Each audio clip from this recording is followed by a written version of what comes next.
Барықтызға сәлем, сіздермен бірге мен Ағырке. Біз тілшілерімізді жақынырақ таныстырамыз. Бүгін бізде қонақта Аймина. Аймина, сәлем, қалың қалай, бүгінгі көңіл күйің қалай? Сәлем Ағырке, бүгінгі көңіл күйім тамаша. Қазақ халқында ерекше бір дәстүр бар. Бала дүниеге келгенде үлкен ата-әжелері азан шақырып ат қояды. Сенің есімің ерекше. Сол есіміңді кім қойды?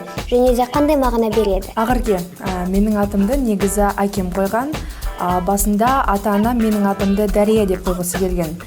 Дария деген аттан кейін Амира, Амирадан кейін Амина. Содан кейін ғана әкем көп ойланып, менің атымды Аймина деп қойды.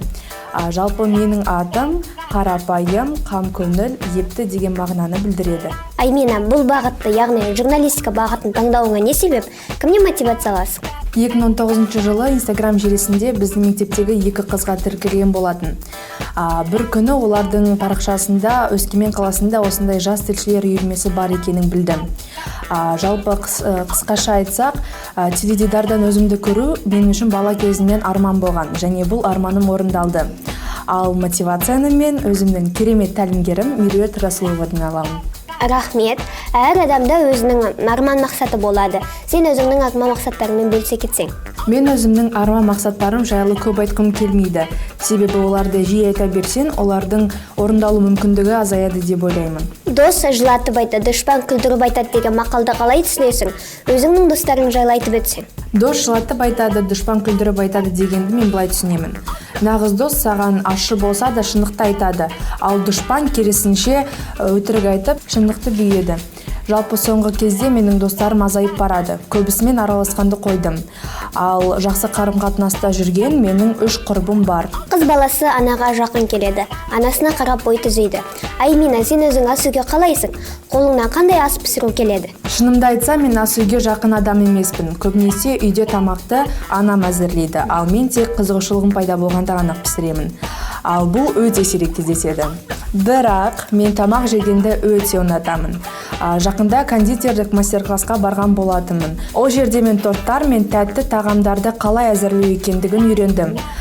Жалпы бұл мастер-класс маған өте қатты ұнады. Болашақта өзім үшін және отбасыма торттар әзірлейтін боламын деп ойлаймын. Бірақ бұл мен үшін өте қиын келеді деп ойлаймын, себебі мен өте шыдамсыз адаммын. Әр адамның жеке хоббиі болады. Аймина, сен сабақтан тыс журналистикадан басқа немен айналысасың? Яғни хоббиің қандай? Мен негізі белсенді демалысты ұнатамын. Тауда шаңғы теуіп, таза ауада жүру мен үшін ерекше рахат. Ал жалпы хоббиім жайлы айта кетсем, мен ән айтқанды және сурет салғанды ұнатамын. Адамның туған күні жылына бір-ақ рет келеді. Кейбіреулер туған күні тойлағанды жақсы көрсе, кейбіреулер ұнатпайды. Аймина, сен өз туған күніңді қалай тойлайсың және кімдермен? Анам екеуміздің туған күніміз бір күні. Оған қарамастан анам маған жыл сайын мерекелік кешті ұйымдастырады. Жалпы туған күн бұл менің ең сүйікті мерекелерімнің бірі, және бұл керемет мерекені мен өз құрбыларыммен бірге тойлатамын. Тіл байлығың көп екенін көріп жүрміз. Сен өзің қандай кітаптар оқығанды ұнатасың? Шыны керек, мен кітап құмар адам емеспін. Бірақ көбінесе аңыздар мен мотивациялық кітаптарды оқығанды ұнатамын. Әрбір адам қылықтылығы мен сұлулығы мен баурап алады. Саған адам бойындағы қандай қасиеттер ұнайды? Өз бойыңдағы жақсы қасиеттеріңді атап өтсең? Адам бойындағы маған ұнайтын қасиеттер бұл жауапкершілік, қарапайымдылық және әзілкеш болуы. Ал өзімнің бойымдағы қатты ұнайтын қасиеттер бұл белсенділік, қарапайымдылық және де көңілділігім ұнайды. Аймина, сенің жасың қазір 12-де.